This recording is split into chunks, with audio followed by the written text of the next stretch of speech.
Prainan tuh tidak pulang. Itu Mbah Mun anyaran Ngia itu dipuji. Wong prainan kok tidak pulang, berarti capek, cah sregep itu. Tapi Mbah Mun tuh betapa kecewanya ketika santri itu dipanggil, "Cung, prainan kok tidak pulang kenapa?" Nak ning omah kan ngarit, Mbah.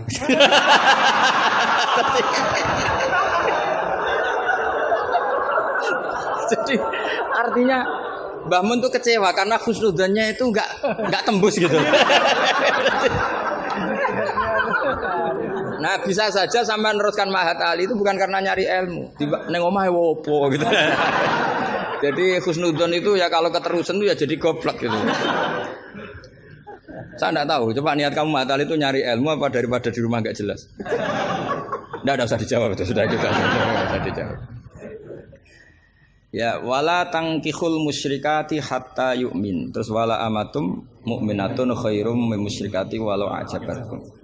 Karena depannya wala tangkihu, berarti maknanya kan gini. Wala tangkihu lan ojo nekayo sira kabeh ayyuhal mukminun, karena khitabun lil jamil mudzakkar ya, khitabun lil jamil mudzakkar. Al musyrikati yang pira-pira wedok musyrikah, perempuan musyrikah. Nah, karena depannya bi fathita, saya ulang lagi karena depannya bi fathita. Ayat yang kedua atau alinea kedua atau qadhiyah kedua. Itu tetap dibaca wala tangkihul musyrikina hatta yu'minu. Tetap dibaca wala tangkihu.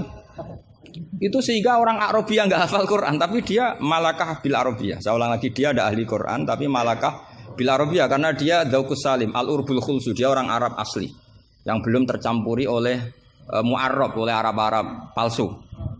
Tidak Arab muwalladin kalau dalam bahasa balaghah. Terus bilang gini, ya khotib, katanya Pak Khotib, apa betul itu Quran? Kalau itu betul Quran, saya kecewa dengan Quran. Kata. Karena maknanya menjadi gini, wala tangkihulan ojo nekai siro kabeh para mukmin lelaki, karena khitabun jamil mudzakkar. Al musyrikina ing lanangan musyrik. Yang mau nikah sama lelaki musyrik itu ya siapa? Gitu. Mbok ndak usah dilarang ya ndak akan kita lakukan gitu. Mas, artinya gini kan menjadi tidak mutu kan, misalnya saya ngandani jenengan Cong Kang, ini kan kalau di sini bahasa Madura Kang ya Kang sama. Kang kowe aja nikah mbek Pak Khairuddin. Loh, enggak usah dilarang juga enggak akan kamu lakukan. Bisa muta-muta kamu kalau nikah sama lelaki kan gitu. Tapi kalau dibaca bi fathit ta maknanya seperti itu. Kalau bi fathit ta maknanya seperti itu. Maka semua ulama qurra ijma, saya ulang lagi ijma bacanya bi dhammit ta apa? Sehingga maknanya gini, wala tungkihu lan ojo nekahno sira kabeh para wali, terus maf'ul awalnya dibuang banatikum ing pira-pira anak wedok sira kabeh atau mauliyatakum ing wong wedok sing mbok waleni sira kabeh. Jadi hadhil ayat khitabun lil auliya wala tungkihu ayyuhal auliya wala tungkihu lan ojo nekahno sira kabeh para wali banatikum ing pira-pira anak wedon sira kabeh mbok nekahno al musyrikin ing lanangan musyrik. Itu baru benar. Kebetulan di Jumatan itu ada orang alim. Ya orang alim itu bisa saya, bisa Pak Khairuddin. Tapi andekan di polling pasti orang milih saya. Maksudnya sementara ini, tapi nanti nggak tahu saya. Kalau dia sregep terus nyalip saya nggak tahu. Tapi itu agak mokhal itu. Agak mokhal. Ya setidaknya mokhal adatan, bukan mokhal yang. Ya, mokhal ya. Mukhal kan, mukhal adatan ya, bukan mukhal yang kotan tapi mukhal apa? Adatan. Ya, bukan mukhal aklan ya. Terus ada kiai bilang gini, ndak itu yang salah ndak Qurannya, khotibnya. Itu semua Quran bacanya bidomit. Maka kalau sampean mengkaji Quran itu harus seperti ini, cari sisi ekstrimnya. Betapa fatalnya kalau kita salah harokat. Tapi dengan membayangkan gitu kan, apa salah harokat kan buruk betul gitu karena maknanya jadi parah ya, bisa berubah. Sehingga kita lah, tapi karena orang kadang wala tangihu itu bi fathita terus belakangnya ikut dibaca wala tangihu. Coba kalau kena adzauqus salim minal urbil khulsi, orang Arab yang masih murni itu iskal betul karena maknanya menjadi dan jangan kalian menikah sama lelaki musyrik. Enggak ada usah dilarang ya. Ya gak akan terjadi. Nah terus kembali lagi ke fikih. Jadi pastikan fikih dulu. Nah kalau fikih sudah dipastikan, kamu baru tahu tentang lughatul Arabi atau istimalul Arabi atau al-lughatul Arabiyah. Tapi saya bahasakan lisanul Arabi. Saya beri contoh terakhir. Ini kan kebetulan tidak dibatasi. Yang saya dibatasi saja mau mengakhiri ini, saya biasanya kalau ngisi ya 35 menit, ini tinggal 5 menit. Ini terserah ustadznya, ada sesi tanya apa enggak. Kalau ada sesi tanya, resikonya yang goblok kita goblokin. Itu resikonya. Kedua, gurunya ra tanggung jawab. Nganti takok ngenteni ngundang kiai. Karena gurunya nakalan, gelem dicucup, gelem dihormati, tapi kalau ada muskil nyewa kiai. Itu minsui adabi itu. Pasti guru yang enggak baik. Dicucup mau, dihormati mau. Ketika ditanya, "Duh Agus Pak aja." Gitu. Itu ndak akhlak yang baik. Itu ndak akhlak yang baik. Lo tanyakan siapa saja itu akhlak yang nggak baik, itu pasti seperti itu, ndak akhlak yang baik. Tapi kalau akhlak nggak baik itu kita ikhlaskan terjadi ya monggo. Tapi saya maafkan tadi. Begini misalnya, pastikan bahwa hukum fikih ini kan apa? Jurusan kamu kan fikih wa usulih. Dan katanya tadi fikih tafsir. Saya pastikan tafsir itu gampang.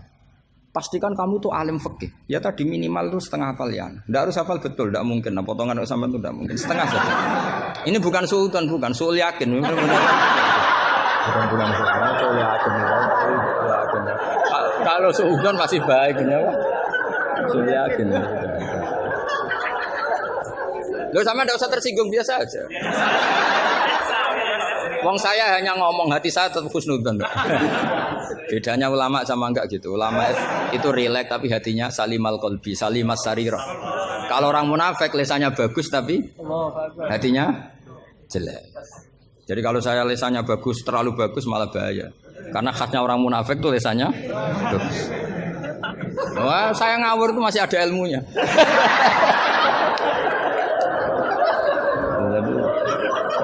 Saya ngawur sama kamu tidak ngawur itu masih benar saya ngawur. Karena ngawur pun ada apa? Ada ilmu. Itu dulu Rasulullah itu kalau sedang sumpek itu yang sekelilingnya nyari sahabat yang setengah ngawur-ngawur itu.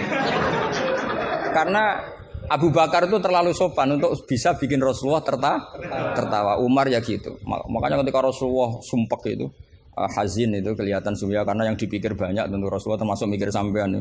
Ngleban warga sampean yo angel. Karena kuota amalnya tidak cukup. Sampai Rasulullah nangis-nangis minta hak syafa. Kalau Nabi mikir diri sendiri sudah selesai mulai dulu. Langsung masuk surga di depan. Yang agak ribet kan karena mikir nyafaati sampean-sampean itu. Kalau nyafaati saya agak ribet karena orang hafal Quran sudah dapat porsi sudah. Jadi sudah enggak mati ribet. Yang ribet ini coba sampean atas nama apa coba? Kalau Habib Husain kan atas nama cucunya. Kalau Ustadz Khairuddin atas nama ustadznya. Kalau Mbak atas nama kaum lemah. Kalau sampean coba. Coba atas nama apa tuh? Ustadz Afin ya, sudah diikutkan partai lemah aja ya.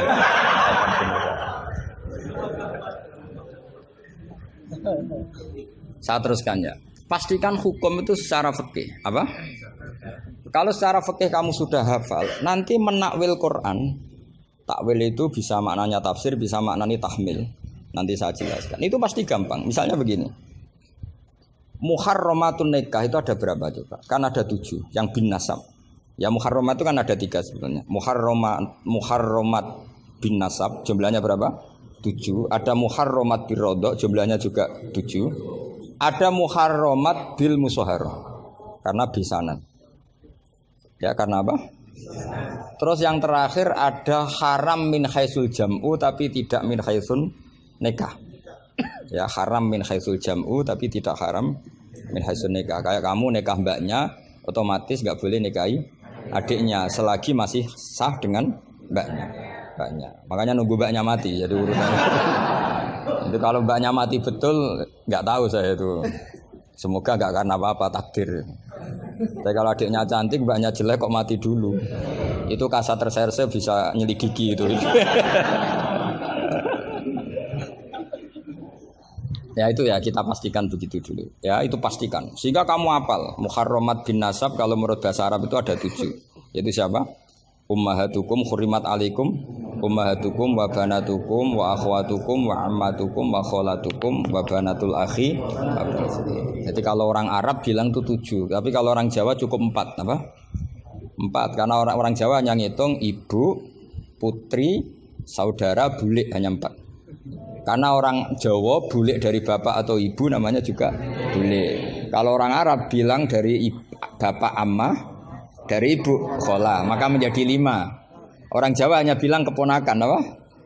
Keponakan. Orang Arab bilang banatul akhi, banatul ukhti. Jadi kalau orang Jawa bilang lebih simpel karena ammah sama ya karena sama ammah sama kholah dihitung 1 ya kan. Bulik ponakan dihitung 1. Sementara di Arab dihitung 2. Terus rodok terus tadi musoharo. Terus min haisul jam'u. Kita ketika ngaji taktib jam'u itu diteruskan. Tidak sah menjam'u baina mahromaini. Tidak diresaksikan bainal ukhtaini tapi baina mahromaini. Tidak boleh menikahi perempuan yang ada hubungan mahram. Pengandaiannya gimana? Imro'atani sing lau furidot ikhdahuma dzakaron tidak boleh nikah.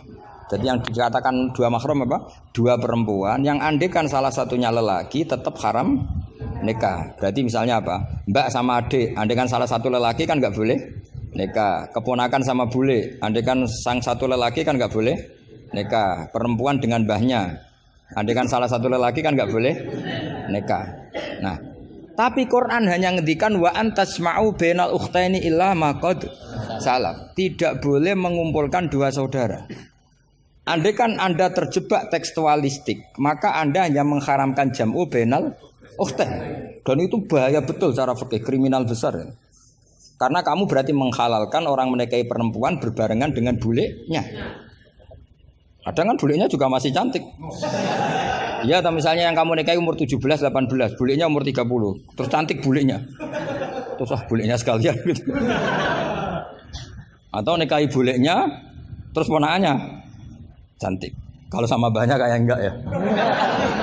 Kan 17 versus 70. Jadi enggak usah dilarang kayaknya keterlaluan lah, bayangkan apa? Al-jam'u bainal mar'ah wa jaddatiha. Itu nunggu kelainan maksudnya itu. Nah, pertanyaannya begini. Kalau Anda tidak mahir bil fikhi, saya ulang lagi, Anda tidak mahir bil fikhi, maka ayat wa antasma'u bainal ukhtain termasuk ayat muskilah. Atau Anda tidak mahir bil fikhi, bahkan Anda ifta secara menyesatkan. Yang haram itu jam'u bainal ukhtain karena itu yang mansus di Quran. Kalau bainal mar'ah wa ammatiyah enggak ada di Quran, wa kholatiyah enggak ada. Itu sesat dan itu wajib diboyong kalau pondok sini. Wajib diboyong dan harus enggak dapat tiket ke surga itu. Kecuali tobat ya tentu kecuali itu. Maka ajaran kita enggak boleh orang terjebak tekstualistik, harus ada ilmu usul fikih. Nah, barokahnya kamu hafal fikih tadi, maka ayat wa antasma'u bainal ukhtain kamu fikih ini min itlaqil ba'di wa iradatil kul. Jadi ketika Allah mengatakan ukhtain adalah melafatkan ba'dun min afrodil muharramat tapi wa iradatil kul. Jadi ukhtain bukan dengan makna 2 bersaudara tapi fardun min afrodil jam'i bainal muharramat. Dong ya. Jadi coba, artinya kamu bisa maknani itu karena kemahiran dalam fikih, sehingga tidak terjebak bainal ukhtain. Makanya zaman Nabi Sugeng itu sudah menambahkan wala bainal mar'ati wa ammatiha, wala bainal mar'ati wa kholatiha. Tapi Nabi memang enggak menambahkan wa jaddatiha. Karena Nabi tadi itu tahulah kalau itu hanya orang enggak waras yang bayangkan.